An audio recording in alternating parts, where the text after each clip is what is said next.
पहला प्रश्न है कि निम्नलिखित में से किसने प्रतिपादित किया था कि भाग्य ही सब कुछ निर्धारित करता है, मनुष्य असमर्थ होता है। पहला ऑप्शन है जैनियों ने, दूसरा ऑप्शन है बौद्धों ने, तीसरा ऑप्शन है आजीविकों ने, चौथा ऑप्शन है मीमांसकों ने। सही उत्तर इसका क्या होगा? आजीविकों ने सिद्धांत प्रतिपादित किया था और कहा था भाग्य ही सब कुछ निर्धारित करता है, मनुष्य असमर्थ होता है। व्याख्या देख लेते हैं। भारतीय पौराणिक ग्रंथों में उल्लिखित गैर ब्राह्मण धर्मों में आजीवक संप्रदाय, बौद्ध धर्म, जैन धर्म इत्यादि प्रमुख हैं। आजीवक दर्शन एक भाग्यवादी दर्शन है। इसके संस्थापक थे मक्खली गोशाल। इसके अनुयायी आजीवक एक शूद्र सन्यासी के नाम से जाने जाते हैं।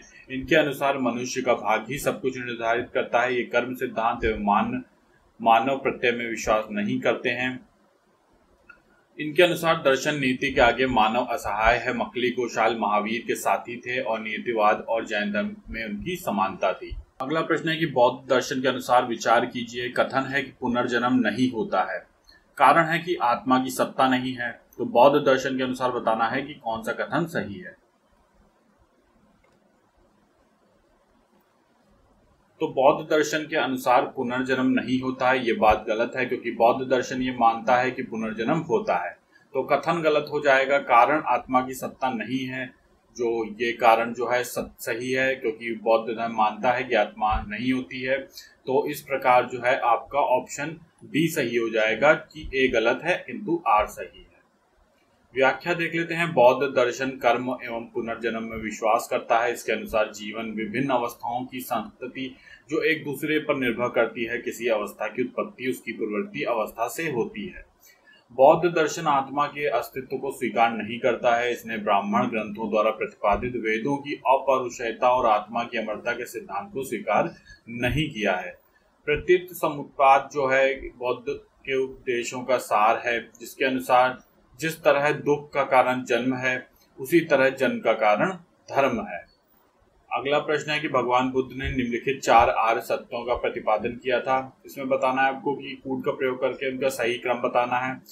तो सही क्रम आप देखेंगे कि सबसे पहले महात्मा बुद्ध ने कहा था कि दुख है, उसके बाद उन्होंने बताया कि दुख का कारण भी है, फिर उसके बाद इन्होंने प्रतिपादित किया था कि दुख का निरोध किया जा सकता है, फिर उसके बाद उन्होंने बताया कि दुख के निरोध का मार्ग भी है।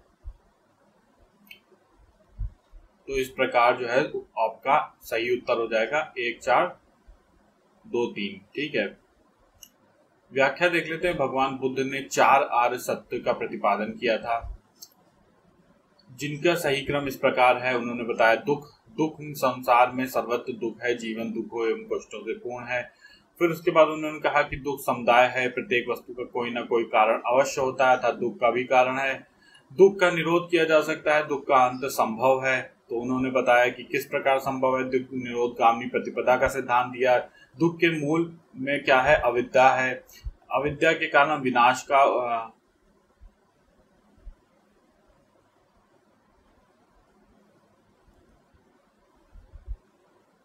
दुख के मूल में अविद्या है। अविद्या के विनाश का उपाय अष्टांगिक मार्ग है। उपरोक्त 4 जो आर्य सत्य हैं, ये कहा जाता है गौतम बुद्ध ने ज्ञान प्राप्ति के बाद सर्वप्रथम ऋषिपत्तनम के मृगदाव सारनाथ में 5 ब्राह्मण शिष्यों को दिया था, जिसे धर्मचक्र प्रवर्तन भी कहा जाता है। ठीक है, तो इसी घटना को धर्मचक्र प्रवर्तन कहा जाता है। प्रथम जो उन्होंने उपदेश दिया था उसकी घटना को। अगला प्रश्न है कथन और कारण से संबंधित। कथन है कि उपनिषदों के प्रति नेहरू की श्रद्धा नहीं थी, कारण है कि उनकी दृष्टि वैज्ञानिक थी। इसमें बताना है आपको सही कूट से अपने उत्तर चयन करना है। तो पहला ऑप्शन है आपका ए आर दोनों सही हैं। आर ए की सही व्याख्या कर रहा है, मतलब कारण जो है कथन की सही व्याख्या कर रहा है। अगला ऑप्शन है कि कथन कारण दोनों सही हैं, परंतु कारण जो है कथन की सही व्याख्या नहीं कर रहा है। अगला ऑप्शन है कि कथन सही है, कारण गलत है। फिर चौथा ऑप्शन है कि कथन गलत है, कारण सही है। सही उत्तर इसका क्या होगा? देखिए, उपनिषदों के प्रति नेहरू की श्रद्धा नहीं थी, ऐसा कहीं पे नेहरू ने नहीं बताया है, तो ये कथन गलत हो जाएगा। कारण यह है कि उनकी दृष्टि वैज्ञानिक थी, तो कारण उनका सही है, उनकी दृष्टि वैज्ञानिक थी और वैज्ञानिकता पर वो जोर देते थे। ठीक है, तो इसमें क्या ऑप्शन हो जाएगा आपका सही? इसमें होगा कि कथन डी सही, कथन जो है वो गलत है, कारण जो है वो सही है, यानी डी ऑप्शन होगा। अगला प्रश्न है कि अष्टाध्यायी के लेखक थे। पहला ऑप्शन है वेदव्यास, दूसरा ऑप्शन है पाणिनि, तीसरा ऑप्शन है शुकदेव, चौथा ऑप्शन है वाल्मीकि।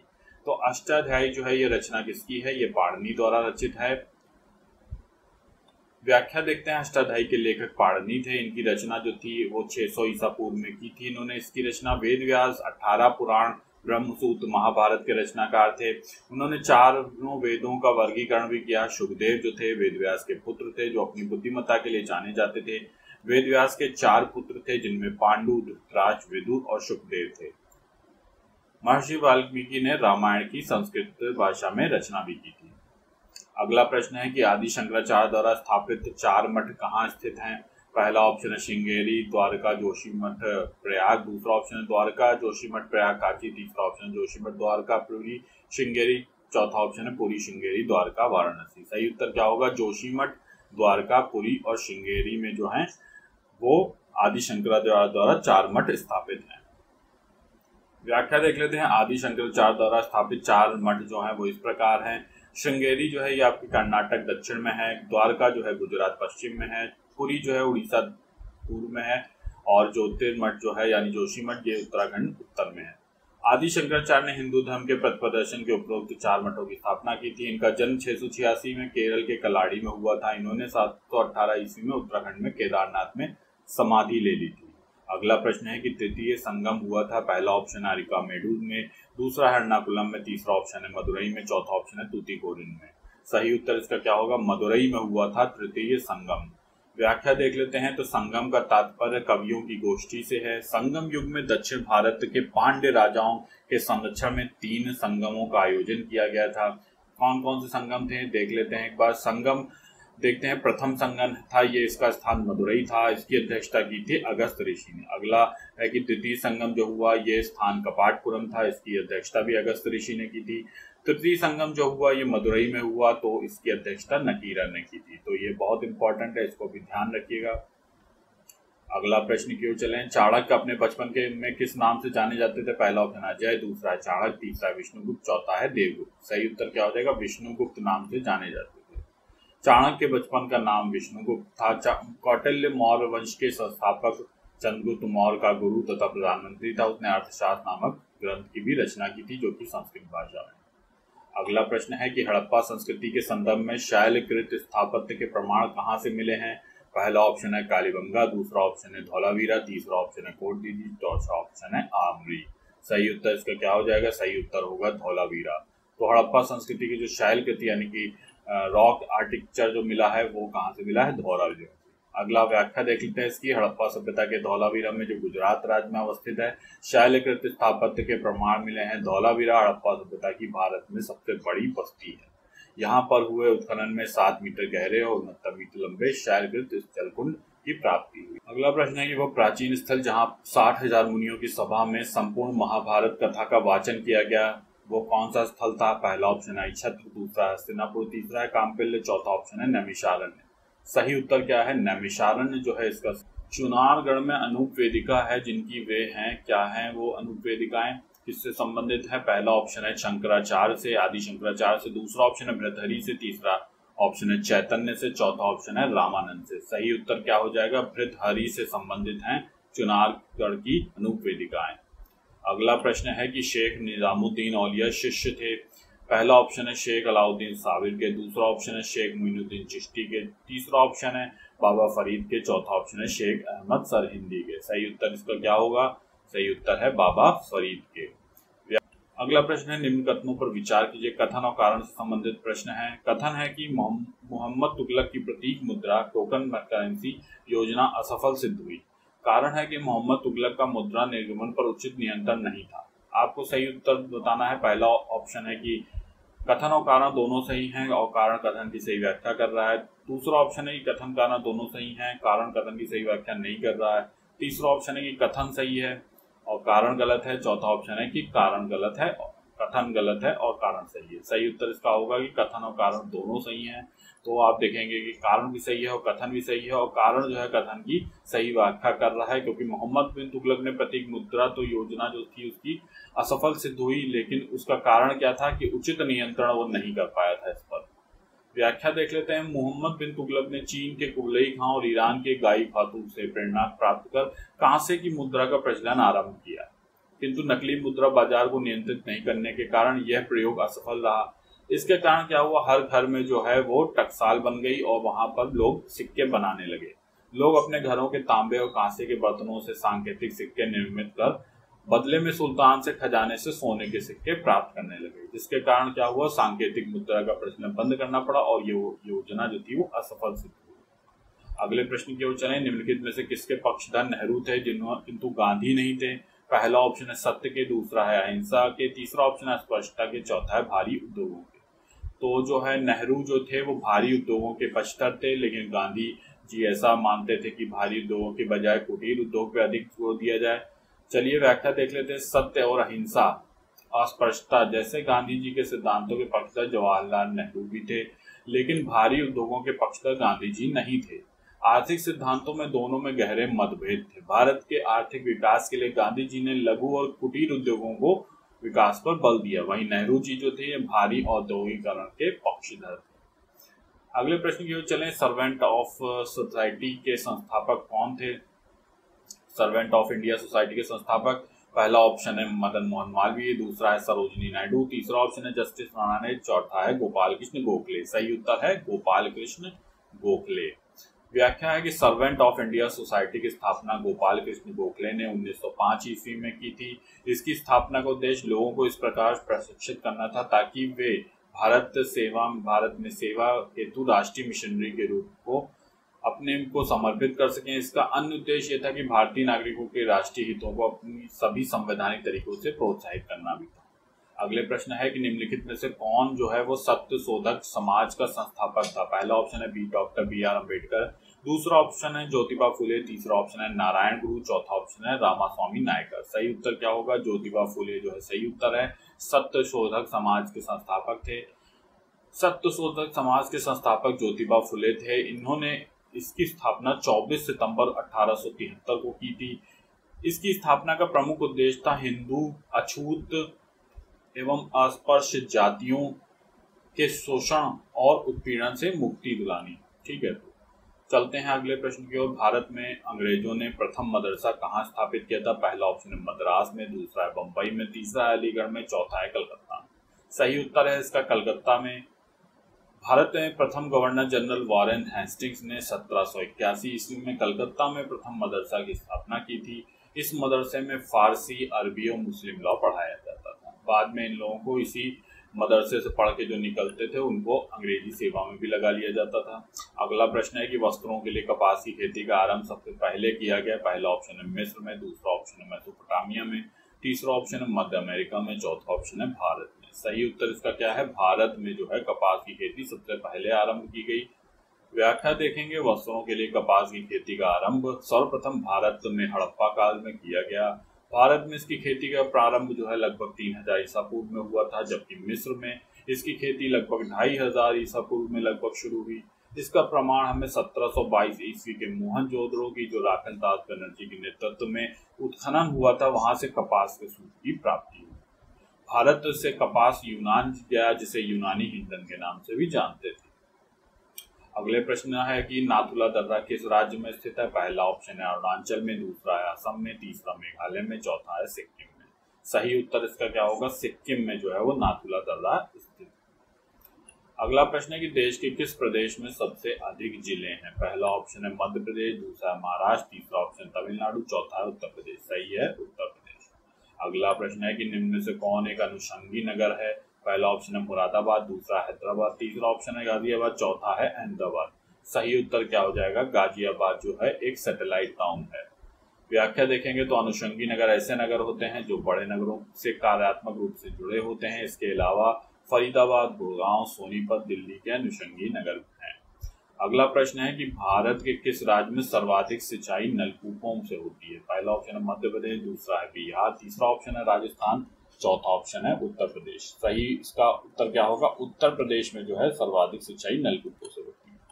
अगला प्रश्न है कि निम्नलिखित में से कौन सा युग्म सुमेलित है? पहला ऑप्शन है आपका हल्दिया उड़ीसा, दूसरा है जामनगर महाराष्ट्र, तीसरा है नुमालीगढ़ गुजरात, चौथा ऑप्शन है पनागुड़ी तमिलनाडु। सही उत्तर जो आप देखेंगे सही सुमेलित कौन सा है? सही सुमेलित है आपका पनागुड़ी तमिलनाडु। तो पनागुड़ी जो है आपका ये भारतीय राज्य तमिलनाडु के तिरुनेलवेली जिले में स्थित है। यह स्थान इसरो द्वारा स्थापित रॉकेट इंजन प्लांट एवं पवन चक्की के लिए भी प्रसिद्ध है। हल्दिया जो है ये पश्चिम बंगाल में है। मेदिनीपुर जिला में बंदरगाह शहर है। ये कोलकाता से लगभग आपके 50 किलोमीटर दक्षिण पश्चिम में हुगली नदी के मुहाने पर है। जामनगर जो है गुजरात राज्य में अवस्थित है। रिलायंस इंडस्ट्री यहाँ पर विश्व की सबसे बड़ी तेल शोधन रिफाइनरी स्थित है। नुमालीगढ़ जो है भारत के असम राज्य में अवस्थित है और ये तेल शोधन कारखाना है। अगला प्रश्न है कि निम्नलिखित भारतीय नदियों में कौन एस्चुरी बनाती है? पहला ऑप्शन है गोदावरी, दूसरा है कावेरी, तीसरा ऑप्शन है तापी, चौथा ऑप्शन है महानदी। सही उत्तर क्या हो जाएगा? सही उत्तर होगा तापी। व्याख्या देखेंगे। एस्चुरी जल के एक ऐसी अर्ध संलयन तटीय स्थलाकृति है जहां एक या एक से अधिक नदियां समुद्र में मिलती हैं। ज्वारीय नदियों के मुहाने पर नदियों द्वारा बहाकर लाए गए मलबे बहकर समुद्र में चले जाते हैं। इस प्रकार के समुद्र तथा नदियों के मिलान बिंदु को एस्चुरी कहते हैं। विश्व की सबसे बड़ी एस्चुरी जो है सेंट लॉरेंस नदी है। भारत में अरब सागर में गिरने वाली नदियां नर्मदा और ताप्ती एस्चुरी का निर्माण करती हैं। अगला प्रश्न है कि भारत का निम्नलिखित में से कौन सा उच्च तीव्रता की भूकंपीय मेखला में नहीं आता है? पहला ऑप्शन है उत्तराखंड, दूसरा है कर्नाटक, पठार, तीसरा ऑप्शन आपका कच्छ, चौथा ऑप्शन है हिमाचल प्रदेश। सही उत्तर इसका जो है कर्नाटक का पठार जो है ये उच्च तीव्रता वाले भूकंपीय मेखला में नहीं आता है। व्याख्या देख लेते हैं इसकी। भारत में 5 भूकंपीय मेखला वाले क्षेत्र हैं। कौन कौन से हैं देखते हैं। तो जोन 1 जो है ये कम भूकंप प्रवण वाला क्षेत्र है। इस जोन में रिक्टर स्केल तक 5 तीव्रता तक के भूकंप आ सकते हैं, आते हैं। इसके प्रमुख क्षेत्र जो है प्रायद्वीपीय भारत के अधिकांश भाग हैं, लक्षद्वीप आदि क्षेत्र। कर्नाटक का पठार जो है ये प्रायद्वीपीय पठार के अंतर्गत आता है, अतः ये जोन 1 में आता है। जोन 2 में कौन से आते हैं? कम क्षति वाले भूकंपीय क्षेत्र हैं। इस जोन में रिक्टर स्केल पर 6 तीव्रता वाले भूकंप आते हैं। जोन 3 में जो है संतुलित भूकंप प्रवण क्षेत्र है। इस जोन में रिक्टर स्केल पर 7 तीव्रता के तक के भूकंप आते हैं। प्रमुख क्षेत्र इसमें से अंडमान और निकोबार द्वीप समूह है, कश्मीर का कुछ भाग है, पश्चिमी हिमालय है और पंजाब। इसके बाद आता है जोन 4 जिसमें अधिक भूकंप प्रवण वाले क्षेत्र हैं। इस जोन में रिक्टर स्केल पर 8 तीव्रता के भूकंप आते हैं। प्रमुख क्षेत्र इसमें इंडो गंगा बेसिन और राजस्थान प्रदेश है। जोन 5 जो है ये सर्वाधिक भूकंप प्रवण क्षेत्र है। इस जोन में रिक्टर स्केल पर 9 तीव्रता तक के भूकंप आ सकते हैं। प्रमुख क्षेत्र जो है इसमें जम्मू कश्मीर का अधिकांश भाग, पश्चिमी और मध्य हिमालय का जो क्षेत्र है और उत्तर पूर्वी भारतीय राज्य और कच्छ का रणभूमि है। अगला प्रश्न है कि भारत के किस राज्य में मानसून का आगमन सबसे पहले होता है? पहला ऑप्शन है असम में, दूसरा है पश्चिम बंगाल में, तीसरा ऑप्शन महाराष्ट्र, चौथा ऑप्शन है केरल। सही उत्तर क्या होगा? केरल राज्य में जो है मानसून का सबसे पहले आगमन होता है। व्याख्या देखेंगे तो भारत में कुल वर्षा का 80% दक्षिण पश्चिम मानसून से प्राप्त होता है। भारत में सक्रियता इसकी मध्य जून से सितंबर तक रहती है। इस मानसून का प्रारंभ जो है भारत के केरल राज्य से होता है। अगला प्रश्न देखेंगे तो पर्यावरण से अभिप्राय है। पहला ऑप्शन है भूमि, जलवायु, पौधे और पशुओं की प्राकृतिक दुनिया जो कि इनके चारों ओर अस्तित्व में है। दूसरा ऑप्शन है उन संपूर्ण दशाओं का योग जो व्यक्ति को एक समय बिंदु पर घेरे हुए होती है। तीसरा ऑप्शन है भौतिक, जैविक की सांस्कृतिक तत्वों की अंतःक्रियात्मक व्यवस्था जो अंतर संबंधित होती है। चौथा है उपरोक्त सभी। सही उत्तर क्या होगा? उपरोक्त सभी जो तथ्य हैं ये आपके पर्यावरण से संबंधित हैं।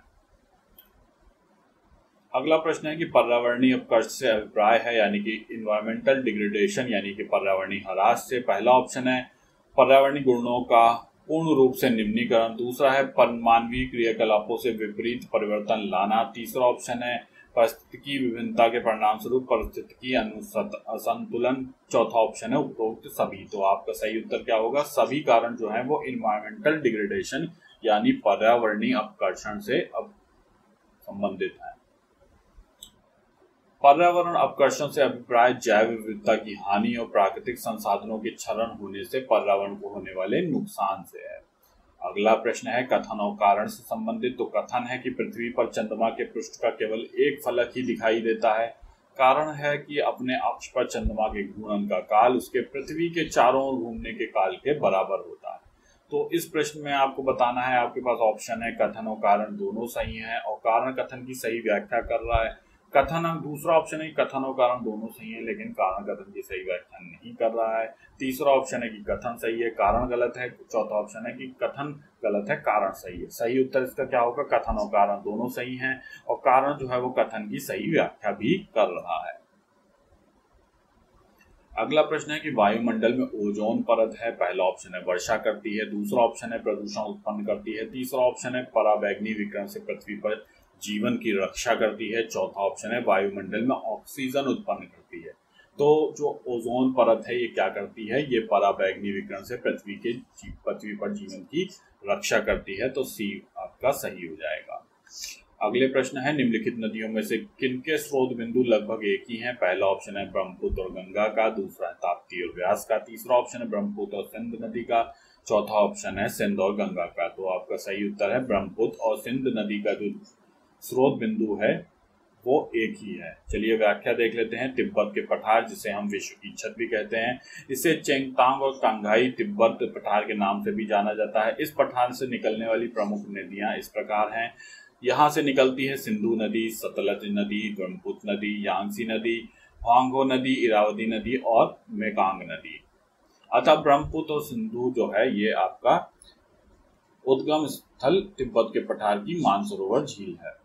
चलिए अगला प्रश्न देखते हैं। निम्नलिखित द्वीप भारतीय द्वीपों में से कौन सा द्वीप जो है भारत और श्रीलंका के मध्य है। पहला ऑप्शन है एलिफेंटा, दूसरा है निकोबार, तीसरा ऑप्शन है रामेश्वरम, चौथा है सालसेट। सही उत्तर क्या हो जाएगा, रामेश्वरम द्वीप जो है ये आपका भारत और श्रीलंका के मध्य है। व्याख्या देखेंगे तो भारत और श्रीलंका के मध्य रामेश्वरम द्वीप है। एलिफेंटा द्वीप जो है ये मुंबई स्थित गेटवे ऑफ इंडिया से 10 किलोमीटर की दूरी पर एलिफेंटा द्वीप पर है। निकोबार द्वीप जो है ये बंगाल की खाड़ी के दक्षिण पूर्व से, इसमें छोटे बड़े लगभग 22 द्वीप सम्मिलित हैं। अगला है कि रामेश्वरम द्वीप जो है भारत के दक्षिणी राज्य तमिलनाडु के नामनाथपुरम जिले में स्थित है। मुख्य भूमि से द्वीप पंपन चैनल द्वारा अलग होता है। चौथा है कि सालसेट द्वीप भारत के पश्चिमी तटीय महाराष्ट्र राज्य में स्थित है। अगला प्रश्न है अंतर्राष्ट्रीय संधियों को भारत के किसी भाग अथवा संपूर्ण भारत में लागू करने के लिए संसद कोई भी कानून बना सकती है। पहला ऑप्शन है सभी राज्यों की सहमति से, दूसरा ऑप्शन है बहुसंख्यक राज्यों की सहमति से, तीसरा ऑप्शन है संबंधित राज्यों की सहमति से, चौथा ऑप्शन है बिना किसी राज्य की सहमति से। सही उत्तर क्या है, बिना किसी राज्य की सहमति से भी अंतर्राष्ट्रीय कानून बना सकती है भारत सरकार। भारतीय संविधान के अनुच्छेद 253 के अनुसार पूर्वगामी बंदों में किसी बात के होते हुए संसद को किसी अन्य देश या देशों के साथ की गई किसी संधि, करार, अभिसमय अथवा किसी अंतर्राष्ट्रीय सम्मेलन, संगम या अन्य निकाय में किए गए किसी विनिश्चय के कार्यान्वयन के लिए भारत के संपूर्ण राज्य क्षेत्र या उसके किसी भाग के लिए कोई विधि बनाने की शक्ति प्राप्त है। अगला प्रश्न है कि लोकसभा द्वारा विचारार्थ भेजे गए वित्त विधेयक को राज्यसभा में अधिकतम कितने समय तक रोके रखा जा सकता है। पहला ऑप्शन है 1 माह, दूसरा 1 वर्ष, तीसरा है 7 दिन, चौथा ऑप्शन है 14 दिन। सही उत्तर इसका क्या हो जाएगा, सही उत्तर होगा 14 दिनों तक ही राज्यसभा किसी भी वित्त विधेयक को रोक सकती है। चलिए व्याख्या देखते हैं। लोकसभा द्वारा भेजे गए वित्त विधेयक को अनुच्छेद 110 के में प्रकटित विषयों में संबंधित है। राज्यसभा अधिकतम 14 दिन तक इसको रोके रख। अगला प्रश्न है कि भारतीय संविधान सभा के प्रथम दिन के अधिवेशन की अध्यक्षता किसने की थी, इन्होंने की थी, किसने की थी। पहला ऑप्शन है डॉक्टर राजेंद्र प्रसाद, दूसरा ऑप्शन है पंडित जवाहरलाल नेहरू, तीसरा ऑप्शन है डॉक्टर BR अम्बेडकर, चौथा ऑप्शन है डॉक्टर सच्चिदानंद सिन्हा। सही उत्तर क्या होगा, डॉक्टर सच्चिदानंद सिन्हा ने जो था संविधान सभा के प्रथम दिन के अधिवेशन की अध्यक्षता की थी। व्याख्या देख लेते हैं। कैबिनेट मिशन की संस्तुति के आधार पर भारतीय संविधान का निर्माण करने वाली संविधान सभा का गठन जुलाई 1946 ईस्वी में किया गया था।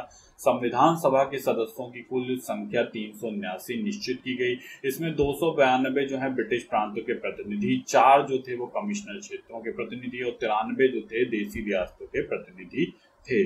9 दिसंबर 1946 को संविधान सभा की प्रथम बैठक हुई। नई दिल्ली स्थित काउंसिल चैम्बर के पुस्तकालय भवन में यह हुई। इसमें डॉक्टर सच्चिदानंद सिन्हा को संविधान सभा का अस्थायी अध्यक्ष चुना गया, लेकिन 2 दिन बाद 11 दिसंबर 1946 को डॉक्टर राजेंद्र प्रसाद को संविधान सभा का स्थायी अध्यक्ष बनाया गया। अगला प्रश्न है कि भारत के प्रथम विधि अधिकारी के रूप में कौन जाना जाता है। पहला ऑप्शन है भारत का मुख्य न्यायाधीश, दूसरा है भारत का विधि मंत्री, तीसरा है भारत का महान न्यायवादी, चौथा ऑप्शन है आपका विधि सचिव। सही उत्तर क्या होगा, भारत का जो महान न्यायवादी है इसको जाना जाता है। व्याख्या देखेंगे तो भारत का महान न्यायाधीश भारत सरकार का प्रथम विधि अधिकारी के रूप में जाना जाता है। भारतीय संविधान के अनुच्छेद 76 खंड 1 के अनुसार भारत का महान न्यायवादी राष्ट्रपति द्वारा नियुक्त किया जाता है। अनुच्छेद 88 के अनुसार भारत का महान न्यायवादी ना तो संसद का सदस्य होता है, ना ही मंत्रिमंडल का सदस्य होता है, लेकिन वह किसी भी सदन में अथवा उनकी समितियों में बोल सकता है, किंतु मत नहीं दे सकता। महान न्यायाधीश बनने के लिए वही अर्हताएं होनी चाहिए जो उच्चतम न्यायालय के न्यायाधीश की होती हैं। इसे भारत के राज्य क्षेत्र के सभी न्यायालयों में सुनवाई का अधिकार है।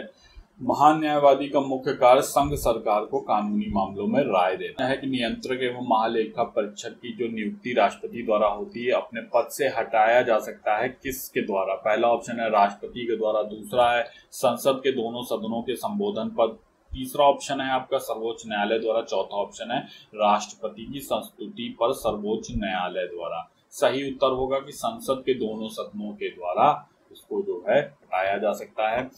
भारतीय संविधान के अनुच्छेद 148 के अनुसार भारत का एक नियंत्रक एवं महालेखा परीक्षक होता है जिसे राष्ट्रपति अपने हस्ताक्षर और मुद्रा सहित अधिपत्र द्वारा नियुक्त करेगा। उसके पद से केवल उसी रीति से और जिन आधारों पर उच्चतम न्यायालय के न्यायाधीश को हटाया जाता है उसी आधार पर ही हटाया जाता है। अनुच्छेद 124(4) के अनुसार उच्चतम न्यायालय के न्यायाधीशों को कदाचार के सिद्ध होने पर या असमर्थता के आधार पर राष्ट्रपति के आदेश के द्वारा संसद के दोनों सदनों द्वारा विशेष बहुमत पारित कर प्रस्ताव के आधार पर अपने पद से हटाया जा सकता है। अगला प्रश्न है कि लाभ के पद का निर्णय कौन करेगा? पहला ऑप्शन है राष्ट्रपति एवं राज्यपाल, दूसरा ऑप्शन है संघीय संसद, तीसरा है उच्चतम न्यायालय, चौथा ऑप्शन है संघ लोक सेवा आयोग। सही उत्तर इसका होगा राष्ट्रपति और राज्यपाल जो है लाभ के पद का निर्णय करेंगे। व्याख्या देखते हैं तो कोई पद संसद अथवा विधानमंडल में सदस्यता की निर्हता हेतु लाभ का पद है अथवा नहीं है, इसका निर्णय संसद और राज्य विधानमंडल क्रमशः भारतीय संविधान के अनुच्छेद 102(1) और 1991(1) के तहत करती है। अगला प्रश्न है कि लोकसभा के अध्यक्ष द्वारा आधिकारिक तौर पर राजनीतिक दल और राजनीतिक दलों के गठबंधन को विपक्षी मान्यता देने हेतु कम से कम कितने होने चाहिए सदस्य? पहला ऑप्शन है 50, दूसरा 60 सदस्य, तीसरा 80 सदस्य, चौथा ऑप्शन है लोकसभा की कुल सदस्यता का 1/3। इसमें देखेंगे तो चारों ही विकल्प गलत हैं और लोकसभा आयोग द्वारा यह प्रश्न हटा दिया गया था। सही उत्तर क्या होगा? लोकसभा के अध्यक्ष द्वारा आधिकारिक तौर पर एक राजनीतिक दल और राजनीतिक दलों के गठबंधन को जो विपक्ष का नेता मान्यता देने हेतु उस दल को निम्न दो शर्तों को पूरा करना पड़ता है। पहला है कि सत्ताधारी पार्टी के बाद सबसे बड़ा राजनीतिक दल या गठबंधन हो। दूसरी शर्त है कि लोकसभा की कुल सदस्य संख्या का न्यूनतम 10% अर्थात 54.5 या 55 सदस्य विपक्षी दलों की मान्यता हेतु उस राजनीतिक दल में होने चाहिए। अगला प्रश्न है इनमें से कौन राज्य के नीति निर्देशक सिद्धांतों में सम्मिलित नहीं है? पहला ऑप्शन है मद्य निषेध, दूसरा है काम का अधिकार, तीसरा है समान कार्य हेतु समान वेतन, चौथा ऑप्शन है सूचना का अधिकार। सही उत्तर है सूचना का अधिकार जो है वो राज्य के नीति निर्देशक तत्वों में सम्मिलित नहीं है। व्याख्या देखते हैं। सूचना का अधिकार राज्य के नीति निर्देशक तत्वों में नहीं है, बल्कि इसे भारतीय न्यायपालिका ने भारतीय संविधान के अनुच्छेद 19(1) का और अनुच्छेद 21 का व्यापक दृष्टिकोण से निर्वचन करते हुए क्रमशः वाक और अभिव्यक्ति की स्वतंत्रता तथा जीवन के अधिकार के तहत ही सन्निहित माना है। यह भारतीय नागरिकों के लिए एक विधिक अधिकार है। भारतीय संविधान के अनुच्छेद 36 से लेकर 51 तक जो है नीति निर्देशक तत्वों का उल्लेख है। मद्य निषेध, काम का अधिकार, समान कार्य तो समान वेतन अधिकार नीति निर्देशक तत्वों में शामिल है। इसमें मद्य निषेध आपका अनुच्छेद 47 में, काम का अधिकार जो है अनुच्छेद 39 काम में और समान कार्य के लिए समान वेतन अनुच्छेद 39 घ में। अगला प्रश्न है 6 वर्ष की आयु से 14 वर्ष की आयु के बीच के सभी बच्चों को शिक्षा का अधिकार है। ये किसमें दिया गया है? पहला ऑप्शन है राज्य के नीति निर्देशक सिद्धांतों में सम्मिलित है, दूसरा है मूल अधिकार है, तीसरा संवैधानिक अधिकार है, चौथा उपरोक्त में से कोई नहीं। तो ये अधिकार जो है ये एक मूल अधिकार है, इसका सही उत्तर होगा। व्याख्या है कि भारतीय संविधान के 86वें संविधान संशोधन 2002 के तहत अनुच्छेद 21 के पश्चात अनुच्छेद 21A जोड़ा गया, जिसमें 21(1) अनुच्छेद में शिक्षा के अधिकार से संबंधित है। इसके तहत राज्य जो है 6 से 14 आयु वर्ष के सभी बच्चों को निःशुल्क और अनिवार्य शिक्षा उपलब्ध करानी होगी। यह बच्चों का मूल अधिकार होगा। यह संबंधित राज्य द्वारा निर्धारित कानून के तहत होगा। अगला प्रश्न है कि भारतीय वित्तीय आपातकाल की घोषणा आज तक कितनी बार हुई है? तो आपातकाल की घोषणा पहला ऑप्शन है 5 बार, दूसरा है 4 बार, तीसरा 1 बार, चौथा है कभी नहीं। सही उत्तर क्या हो जाएगा? कभी नहीं। वित्तीय आपातकाल की आज तक कभी घोषणा नहीं हुई है, तो सही उत्तर है कभी नहीं। व्याख्या है, भारत में वित्तीय आपात की घोषणा भारतीय संविधान के अनुच्छेद 160 के तहत की जाती है। इस वित्तीय आपात की घोषणा राष्ट्रपति द्वारा की जाती है जब उसे विश्वास हो जाए कि देश में ऐसी स्थिति विद्यमान है जिसके कारण भारत के वित्तीय स्थायित्व या साख को खतरा है। जब राष्ट्रपति द्वारा वित्तीय आपात की घोषणा की जाती है तब संसद इस द्वारा इसका अनुरोध 2 माह के अंतर्गत किया जाना चाहिए। राष्ट्रपति वित्तीय आपात को किसी भी समय वापस ले सकता है। अभी तक भारत में वित्तीय आपात की घोषणा नहीं की गई। अगला प्रश्न है, निम्नलिखित में से कौन सा एक प्रस्ताव भारत की मंत्रिपरिषद रख सकती है? पहला ऑप्शन है अविश्वास प्रस्ताव, दूसरा है अवमानना प्रस्ताव, तीसरा स्थगन प्रस्ताव, चौथा है विश्वास प्रस्ताव।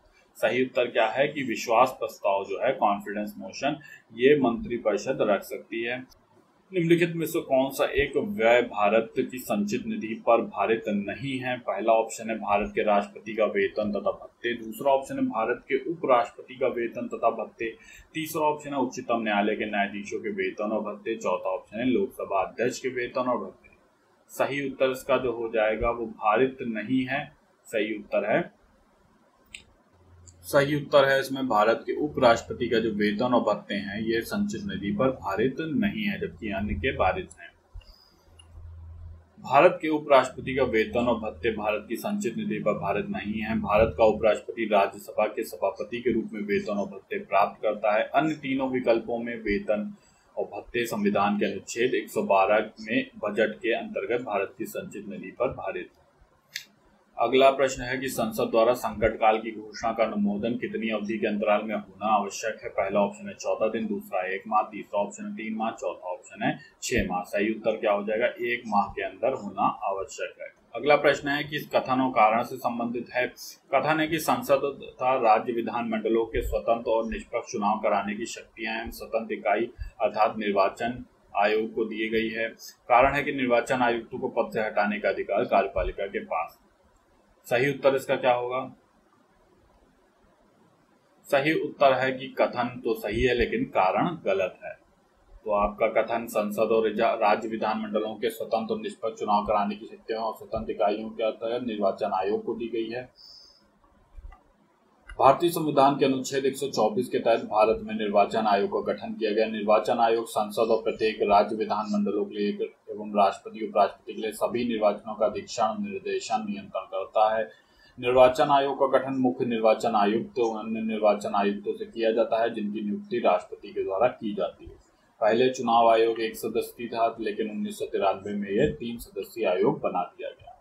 अगला प्रश्न है कि निम्नलिखित में से किसी भौगोलिक क्षेत्र को अनुसूचित क्षेत्र घोषित करने का संवैधानिक अधिकार किसको है? पहला ऑप्शन है राज्यपाल को, दूसरा है मुख्यमंत्री को, तीसरा ऑप्शन है प्रधानमंत्री को, चौथा है राष्ट्रपति को। सही उत्तर क्या होगा? राष्ट्रपति को यह अधिकार प्राप्त है। भारतीय संविधान की 5वीं अनुसूची के पैरा 6 में अनुसूचित क्षेत्रों से संबंधित निम्न प्रावधान है। पहला है कि राज्य के राज्यपाल की सहमति से राज्य के अनुसूचित क्षेत्र के क्षेत्रफल को बढ़ाया जा सकता है। दूसरा है कि राष्ट्रपति के आदेश द्वारा किसी भौगोलिक क्षेत्र को अनुसूचित क्षेत्र घोषित अथवा विस्तारित किया जा सकता है। तीसरा है किसी भी समय राष्ट्रपति के आदेश द्वारा अनुसूचित क्षेत्र के संपूर्ण अथवा किसी विशिष्ट भाग को समाप्त किया जा सकता है। अगला प्रश्न है कि आयात निर्यात पर कर लगाए जाने वाले कर को किस नाम से जाना जाता है? पहला ऑप्शन आयकर, व्यापार कर, तीसरा ऑप्शन है सीमा कर, चौथा ऑप्शन है उपरोक्त में से कोई नहीं। इसको कहा जाता है सीमा कर। आयात और निर्यात पर लगाए जाने वाले कर को सीमा कर के नाम से जाना जाता है। व्यक्तिगत और व्यापारिक आय पर लगाए जाने वाले कर आयकर कहलाता है। व्यापार और कर एक प्रकार का बिक्री कर है जो राज्य सरकार द्वारा लगाया। अगला प्रश्न है कि वित्त आयोग राष्ट्रपति को संस्तुति भेजने में मुख्य रूप से संबंधित है। पहला ऑप्शन है राज्यों को दिए जाने वाले अनुदान के सिद्धांत से, दूसरा ऑप्शन है राज्यों एवं केंद्र के बीच करों के बंटवारे से, तीसरा ऑप्शन है ना तो ए ना तो बी, चौथा ऑप्शन है ए और बी दोनों। सही उत्तर क्या होगा? ए और बी दोनों है, यानी कि राज्यों को दिए जाने वाले अनुदान के सिद्धांत से और राज्यों एवं केंद्र के बीच करों के बंटवारे से। अगला प्रश्न है कि हिंदू समृद्धि दर का संबंध किस समृद्धि दर से है? पहला ऑप्शन है सकल राष्ट्रीय उत्पाद से, दूसरा है जनसंख्या से, तीसरा है खाद्यान्न से, चौथा है प्रति व्यक्ति आय। सही उत्तर क्या है? सकल राष्ट्रीय उत्पाद से। हिंदू समृद्धि दर का संबंध सकल राष्ट्रीय उत्पाद से है। भारतीय अर्थशास्त्री प्रोफेसर राजकृष्ण ने भारतीय अर्थव्यवस्था की अल्प वार्षिक समृद्धि दर को हिंदू विकास दर की संज्ञा दी है। भारत की विकास दर 1950 से 1980 के बीच लगभग 3.5% की स्थिर दर पर थी, जिससे उपेक्षा की दृष्टि से प्रायः हिंदू समृद्धि दर कहा गया है। अगला प्रश्न है कि भारत में राष्ट्रीय आय का प्राकलन किया जाता है। पहला ऑप्शन है योजना आयोग द्वारा, दूसरा है केंद्रीय सांख्यिकी संगठन द्वारा, तीसरा ऑप्शन है भारतीय सांख्यिकी संगठन द्वारा, चौथा ऑप्शन है राष्ट्रीय प्रतिदर्श सर्वेक्षण संगठन द्वारा। सही उत्तर क्या है कि केंद्रीय सांख्यिकी संगठन द्वारा जो है CSO द्वारा राष्ट्रीय आय का प्राकलन किया जाता है। भारत में राष्ट्रीय आय का प्राकलन केंद्रीय सांख्यिकी संगठन द्वारा किया जाता है। किसी देश में एक वर्ष में वस्तुओं सेवाओं का जितना उत्पादन होता है उस मूल्य के योग को ही मोटे तौर पर राष्ट्रीय आय कहते हैं। विभिन्न उद्देश्यों के अनुरूप राष्ट्रीय आय से संबंधित अलग अलग अवधारणाएं हैं। अगला प्रश्न है कि निम्नलिखित में से किस एक समिति ने उद्योग में लघु क्षेत्र की वस्तुओं का आरक्षण समाप्त करने की संस्तुति की थी। पहला ऑप्शन है आबिद हुसैन समिति ने, दूसरा है नरसिम्हन समिति ने, तीसरा ऑप्शन है नायक समिति ने, चौथा ऑप्शन है राकेश मोहन समिति ने। सही उत्तर होगा आबिद हुसैन समिति ने। व्याख्या है कि लघु उद्योग क्षेत्र के उत्पादन हेतु वस्तुओं के आरक्षण पर 1997 ईस्वी में आबिद हुसैन समिति ने अपनी रिपोर्ट प्रस्तुत की। इस पर अपनी संस्तुति में इस समिति ने लघु उद्योगों के लिए वस्तुओं के आरक्षण को समाप्त करने की सिफारिश की थी, क्योंकि इससे इस लघु उद्योग क्षेत्र को कोई लाभ नहीं पहुंचता है। मौद्रिक नीति का निर्माण भारत में कौन करता है? पहला ऑप्शन है सेबी, दूसरा है RBI, तीसरा ऑप्शन है वित्त मंत्रालय, चौथा ऑप्शन है योजना आयोग। सही उत्तर क्या होगा? RBI जो है ये मौद्रिक नीति का निर्माण करता है। विदेशी निगम शासित होते हैं। पहला ऑप्शन है संसद के विशेष अधिनियम द्वारा, दूसरा है भारत सरकार के विदेशी मामलों के मंत्रालय द्वारा, तीसरा है भारत कंपनी अधिनियम 1956 द्वारा, चौथा है उपरोक्त में से कोई नहीं। सही उत्तर क्या होगा? सी होगा आपका भारत कंपनी अधिनियम 1956। किसी पिंड का भार पृथ्वी के तल पर सब जगह समान होता है। पहला ऑप्शन है, दूसरा ऑप्शन है ध्रुवों पर सर्वाधिक होता है, तीसरा ऑप्शन है विषुवत रेखा पर अधिक होता है, चौथा है मैदानों की अपेक्षा पहाड़ों पर अधिक होता है। तो बताना है किसी पिंड का भार कहाँ पर अधिक होगा। इसका सही उत्तर होगा ध्रुवों पर सर्वाधिक होगा। ठीक है, किसी पिंड का भार ध्रुवों पर सर्वाधिक होता है क्योंकि पृथ्वी की सतह पर गुरुत्वाकर्षण बल का माप ध्रुवों पर सर्वाधिक और भूमध्य रेखा पर सर्वाधिक कम होता है। किसी पिंड का गुरुत्वीय भार वह भार होता है जिसे पृथ्वी अपने गुरुत्वाकर्षण बल से अपनी ओर खींचती है। यह बल पिंड के द्रव्यमान का समानुपाती होता है एवं उसकी स्थिति पर निर्भर करता है। इसका कारण यह है कि पृथ्वी के केंद्र से पृथ्वी की सतह की दूरी अक्षांशों के बढ़ने पर घटती जाती है और पृथ्वी के घूर्णन से उत्पन्न अपकेंद्रीय बल विषुवत रेखा पर सर्वाधिक होता है। इसी प्रभाव के फलस्वरूप विषुवत रेखा पर किसी पिंड का भार सबसे कम और ध्रुवों पर सबसे अधिक होता है। अगला प्रश्न है कि प्रत्यावर्ती धारा को दिष्ट धारा को प्रवर्तित करने वाली युक्ति को कहते हैं। पहला ऑप्शन है इन्वर्टर, दूसरा रेक्टिफायर, तीसरा ऑप्शन है ट्रांसफार्मर, चौथा है ट्रांसमीटर। सही उत्तर इसका हो जाएगा रेक्टिफायर इसको कहते हैं। प्रत्यावर्ती धारा AC को दिष्ट धारा DC में परिवर्तित करने वाली युक्ति को रेक्टिफायर कहते हैं। यह वैद्युत युक्ति है। इन्वर्टर एक वैद्युत सर्किट होता है जो दिष्ट धारा को प्रत्यावर्ती धारा में परिवर्तित करता है। ट्रांसफार्मर जो है ये प्रत्यावर्ती धारा को पावर ग्रिड से ऊर्जा को प्राप्त कर इसकी आपूर्ति उन उपकरणों को करता है जो अलग अलग वोल्टेज का उपयोग करते हैं। ट्रांसमीटर जो होता है ये एक वैद्युत युक्ति होती है जिसके द्वारा एंटीना की सहायता से विद्युत चुम्बकीय संकेतों को प्रसारित किया जाता है। ये मुख्यतः रेडियो, टेलीविजन, संचार साधनों के लिए प्रयोग किया जाता है। अगला प्रश्न है कि एक भू उपग्रह अपनी कक्षा में निरंतर गति करता है। यह कि अपकेंद्र बल के प्रभाव से होता है जो प्राप्त होता है। ऑप्शन है कि उपग्रह को प्रेरित करने वाले रॉकेट इंजन से, दूसरा है पृथ्वी द्वारा उपग्रह पर लगने वाले गुरुत्वाकर्षण से, तीसरा ऑप्शन है सूर्य द्वारा उपग्रह पर लगने वाले गुरुत्वाकर्षण से, चौथा ऑप्शन है उपग्रह द्वारा पृथ्वी पर लगने वाले गुरुत्वाकर्षण से। सही उत्तर हो जाएगा पृथ्वी द्वारा उपग्रह पर लगने वाले गुरुत्वाकर्षण से। व्याख्या है कि एक भू उपग्रह अपने कक्ष में निरंतर गति करता है। यह गति इसमें अपकेंद्र बल के प्रभाव से होती है जो पृथ्वी द्वारा उपग्रह पर लगने वाले गुरुत्वाकर्षण से प्राप्त होती है। यदि कोई पिंड किसी वृत्त के चक्कर लगा रहा हो तो उस पर दो बल कार्य करते हैं। पहला अभिकेंद्री बल, दूसरा है अपकेंद्र बल। वृत्त के केंद्र की ओर लगने वाले बल को क्या कहते हैं? अभिकेंद्र बल कहते हैं। प्रकृति में पाए जाने वाले गुरुत्वाकर्षण बल, घर्षण बल, स्थिर विद्युत बल इत्यादि अभिकेंद्र बल ही हैं। भूस्थैतिक कक्ष उपग्रह पृथ्वी द्वारा लगने वाले गुरुत्वाकर्षण बल के कारण ही अपने अक्ष में निरंतर गति करता रहता है। अगला प्रश्न है कि सूर्य की ऊर्जा उत्पन्न होती है। पहला ऑप्शन है नाभ की विखंडन द्वारा, दूसरा ऑप्शन है आयनीकरण के द्वारा, तीसरा ऑप्शन है नाभिकीय संलयन के द्वारा, चौथा ऑप्शन है ऑक्सीकरण के द्वारा। सही उत्तर क्या है? नाभिकीय संलयन के द्वारा। सूर्य तथा ब्रह्मांड के अन्य तारों की ऊर्जा का स्रोत वहां पर होने वाले नाभिकीय संलयन है। सूर्य का प्रकाश अधिकांश भाग हाइड्रोजन और हीलियम 26% का बना है। सूर्य के केंद्र का ताप लगभग 2 करोड़ डिग्री सेल्सियस है। इसमें अधिक ताप पर हाइड्रोजन नाभिकों का संलयन हीलियम नाभिकों में होता है, जिससे बहुत अधिक मात्रा में ताप और प्रकाश ऊर्जा विमुक्त होती है। दो छोटे छोटे न्यूक्लियसों को संयुक्त रूप से बड़े न्यूक्लियस का निर्माण करना ही नाभिकीय संलयन कहलाता है। अगला प्रश्न, निम्नलिखित तिथियों में से किसमें दोपहर को आपकी छाया सबसे छोटी दिखेगी? पहला ऑप्शन है 25 दिसंबर, दूसरा 21 मार्च, तीसरा ऑप्शन है 22 जून, चौथा है 14 फरवरी। सही उत्तर क्या होगा? 22 जून को। अगला प्रश्न है, निम्न ताप इंजनों का प्रयोग किया जाता है? पहला रॉकेटों में, दूसरा परमाणु भट्टी में, तीसरा है तुषार मुक्त प्रक्षेत्रों में, चौथा है अति चालकता विषयक अनुसंधानों में। सही उत्तर क्या है? रॉकेटों में। निम्न तापी यानी क्रायोजेनिक इंजन का रॉकेट प्रक्षेपण के तीसरे चरण में प्रयोग किया जाता है। निम्न तापी इंजनों में ईंधन के रूप में द्रव हाइड्रोजन, द्रव ऑक्सीजन का प्रयोग किया जाता है। संचार उपग्रहों को भूस्थैतिक कक्षा से 36,000 किलोमीटर की ऊंचाई पर स्थापित करने के लिए इन्हीं क्रायोजेनिक इंजनों का प्रयोग किया जाता है। अगला प्रश्न है कि ट्रांसफार्मर प्रयुक्त होता है? पहला ऑप्शन है एसी को डीसी बदलने में, दूसरा ऑप्शन है डीसी को एसी में बदलने के लिए, तीसरा ऑप्शन है डीसी वोल्टेज का अपचयन करने के लिए, चौथा है एसी वोल्टेज का उपचयन अपचयन करने के लिए। सही उत्तर क्या हो जाएगा? एसी वोल्टेज का उपचयन अपचयन करने के लिए। ट्रांसफार्मर का प्रयोग प्रत्यावर्ती धारा एसी का उपचयन अपचयन करने में होता है। इसमें 2 कुंडली होती है, प्राथमिक कुंडली और द्वितीयक कुंडली। अगला प्रश्न, सूची 1 को सूची 2 से मिलान करना है, तो चलिए करते हैं। तो आप देखेंगे इसमें जितने भी ऑप्शन दिए हैं वो सब सही दिए हैं। उच्च वेग की इकाई मैक है, तरंग दैर्घ्य की एंगस्ट्रॉम है, दबाव की पास्कल है और ऊर्जा की जूल है। तो ये सभी सही है। अगला प्रश्न है कि प्रदीप्त नली में सर्वाधिक सामान्यता प्रयोग होने वाली वस्तु है? पहला है सोडियम ऑक्साइड तथा आर्गन, दूसरा है सोडियम वाष्प तथा नियॉन, तीसरा है पारा वाष्प तथा आर्गन, चौथा है मर्क्यूरिक ऑक्साइड और नियॉन। सही उत्तर क्या होगा? पारा वाष्प तथा आर्गन। प्रदीप्त नली में समांतर निम्न दाब युक्त पारा वाष्प और आर्गन गैस का प्रयोग किया जाता है। इसके अलावा इसमें आर्गन, नियॉन और क्रिप्टॉन का भी प्रयोग होता है। भूमंडलीय ऊष्मन की आशंका किसकी बढ़ती हुई सांद्रता के कारण बढ़ जाती है? पहला ऑप्शन है ओजोन की, दूसरा है नाइट्रस ऑक्साइड की, तीसरा है सल्फर डाइऑक्साइड की, चौथा ऑप्शन है कार्बन डाइऑक्साइड की। सही उत्तर इसमें क्या होगा? Carbon dioxide.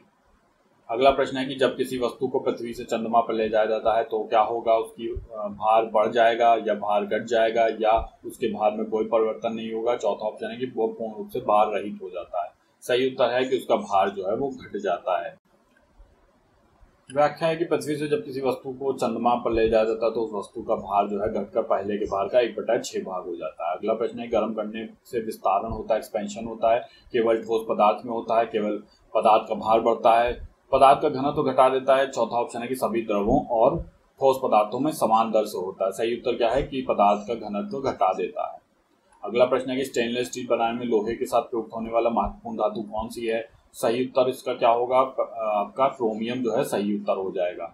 अगला प्रश्न, स्टेनलेस स्टील एक मिश्र धातु है जो लोहा, कार्बन, कार्बियम, निकल बनाने में से बनाया जाता है। स्टेनलेस स्टील किससे बनता है? लोहा, कार्बन, क्रोमियम और निकल के मिला। अगला प्रश्न है कि धान के खेत से निकलने वाली गैस है? पहला इथेन, दूसरा मीथेन, तीसरा नाइट्रोजन, चौथा है ये सभी। सही उत्तर क्या होगा? मीथेन जो है धान के खेतों से निकलती है। अगला प्रश्न है कि पेड़ की आयु को पता लगाया जा सकता है? पेड़ों की पत्तियों की गणना करके, दूसरा है कि उसके धड़ पर वलयों की संख्या की गणना करके, तीसरा ऑप्शन है कि पेड़ की शाखाओं की गणना करके, चौथा है उसकी ऊंचाई का माप करके। सही उत्तर क्या होगा? उसके धड़ पर वलयों की गणना करके। अगला प्रश्न है, निम्नलिखित किस फसल में नील हरित शैवाल मुख्यतः जैव उर्वरक के रूप में प्रयोग होते हैं? पहला ऑप्शन है गेहूं, दूसरा है चना, तीसरा है धान, चौथा है सरसों। सही उत्तर क्या होगा? धान।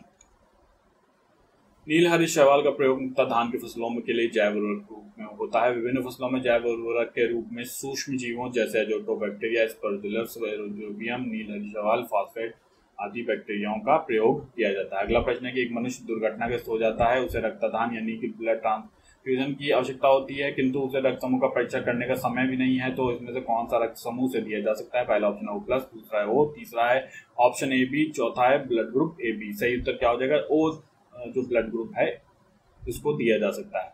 ओ रक्त समूह सात्विक दाता है। इस समूह में रक्त में ना तो कोई एंटीजन होता है, ना ही कोई RH फैक्टर होता है, अतः इस प्रकार समूह का रक्त किसी व्यक्ति के देने के लिए कोई स्कंदन नहीं होगा। कार्ल लैंडस्टेनर ने वर्ष 1900 में 4 रक्त समूह की खोज की थी। रक्त वर्ग समूह AB और O हैं। बाद में रिचर्ड बंदर के अलग फैक्टर ढूंढा गया जिसे RH फैक्टर के नाम से जाना जाता है। रक्त समूह AB को में क्रमशः AB एवं AB एंटीजन पाया जाता है, जबकि रक्त समूह O में कोई एंटीजन नहीं पाया जाता है जो रक्त थक्के के जमने में लगता है। शहतूत शाल बनाई जाती है हंगुल के बालों से, दूसरा चिंकारा के बालों से, तीसरा चिरू के बालों से, चौथा ऑप्शन है मेरिनो के बालों से। सही उत्तर क्या है? चिरू के बालों से। शहतूत शाल तिब्बती एंटेलोप जिसे चिरू के नाम से भी जानते हैं, ये बालों से बनाई जाती है। चिरू जो है युक्ता तिब्बती पठार पर 5000 मीटर की ऊंचाई पर पाया जाता है। डीएनए फिंगरप्रिंटिंग का केंद्र कौन सा है? पहला ऑप्शन नई दिल्ली, दूसरा बंगलौर, तीसरा पुणे में, चौथा है हैदराबाद में। सही उत्तर क्या है? डीएनए फिंगरप्रिंटिंग का केंद्र है डीएनए फिंगर हैदराबाद में।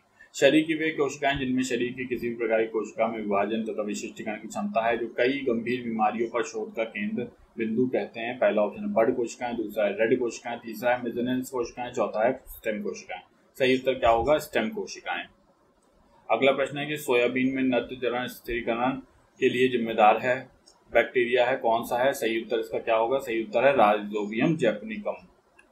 अगला प्रश्न है फसल लॉगिंग विधि है, पहला है भूमि उर्वरता के मूल्यांकन की, दूसरा फसल उत्पादन के लिए पोषक तत्वों की आवश्यकता जानने के लिए पौध विश्लेषण, तीसरा है फसलों के नुकसान के जानने के लिए, चौथा है उर्वरकों की उपयोगिता परीक्षण के लिए। सही उत्तर क्या हो जाएगा? बी जो है इसका सही उत्तर होगा। फसल लॉगिंग विधि के द्वारा फसलों में विभिन्न पोषक तत्वों की मात्रा का विश्लेषण किया जाता है। इस विधि में 3 महीने के बाद प्रत्येक 5 सप्ताह के अंतराल में नमूने इकट्ठे किए जाते हैं। नमूनों की जांच के आधार पर पोषक तत्वों की मात्रा ज्ञात कर ली जाती है। अगला प्रश्न है फल पकने में सहायक हार्मोन कौन सा है? पहला है जिब्रेलिन, दूसरा ऑप्शन है मॉर्फिन, तीसरा है एथिलीन, चौथा है आईबीए। सही उत्तर क्या हो जाएगा? एथिलीन जो है ये फल पकाने में सहायक होता है। फल को पकाने में हार्मोन जो है वो एथिलीन है। हम हल्दी उसके पौधे के किस भाग से प्राप्त करते हैं? पहला ऑप्शन है तना, दूसरा है जड़, तीसरा है फन तथा चौथा है ऑप्शन फूल। सही उत्तर क्या हो जाएगा? तने से प्राप्त करते हैं हल्दी। अदरक परिवार का सदस्य हल्दी कुकुरमा वंश का पौधा है। इस पौधे को जमीन के अंदर के तने वाला भाग हल्दी के रूप में प्रयोग होता है। अगला प्रश्न है कि उत्तर प्रदेश विभाजित किया गया है। पहला ऑप्शन है 11 शस्त्र जलवायु क्षेत्रों में, दूसरा ऑप्शन है 9 शस्त्र जलवायु क्षेत्रों में, तीसरा ऑप्शन है 7 शस्त्र जलवायु क्षेत्रों में, चौथा उपरोक्त में से कोई नहीं। सही उत्तर इसका क्या होगा? 9 शस्त्र जलवायु क्षेत्रों में विभाजित किया गया है।